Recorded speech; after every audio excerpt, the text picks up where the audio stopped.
And good luck next weekend, Russ. Good luck, We're brother. going to Good need luck. it. We're going to need it. It's going to be hard to get a win in Texas against Canelo. That certainly is not going to be easy. And he's a great fighter. I'll he's a seriously great fighter. But upsets happen in boxing. They happen. And You know what's going to happen? What happened in the Grove fight?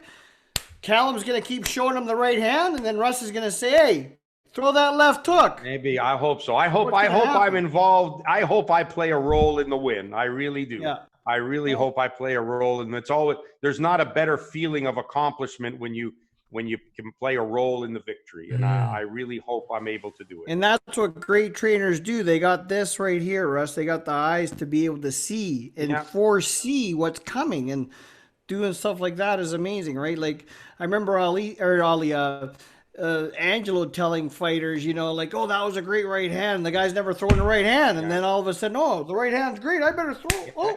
There's knocks him out with the right hand. Yeah, all kinds of that, and that's why it's so important for you to know your fighters and know the trigger points and know what you can say to them. And I remember when Jean Pascal fought Adrian Diacanu. Adrian Diacanu in the second fight, and he threw his shoulder out of socket, right? In I think the third or fourth round. So now his arm is out of socket, and he comes back to the corner, and like I'm massaging the arm, and they're thinking about stopping the fight. Like he can't move his arm. His arm is locked in this position. It's down like this. He can't move it.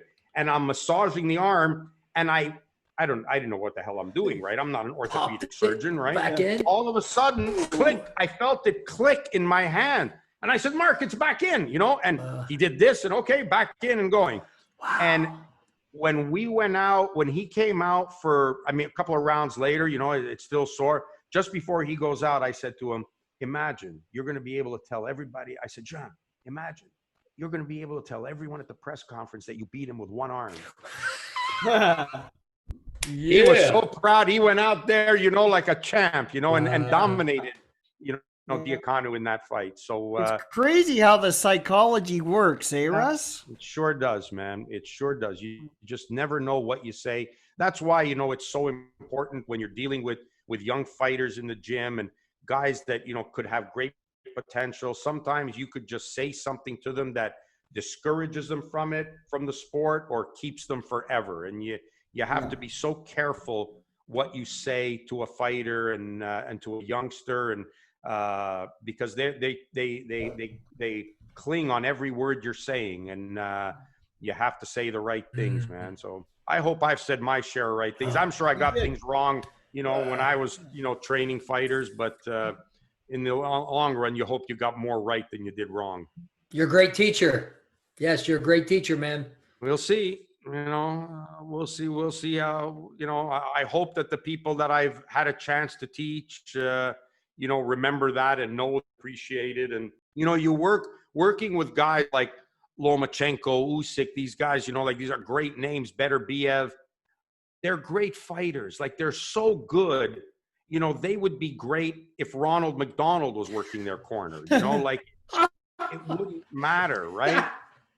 I'm more proud of the fighters that have overachieved under my guidance more than anything, and I think if I had to pick one guy out, that guy would be Ron Donaldson. And you guys don't know who he is, doesn't mean anything to you. He never turned pro.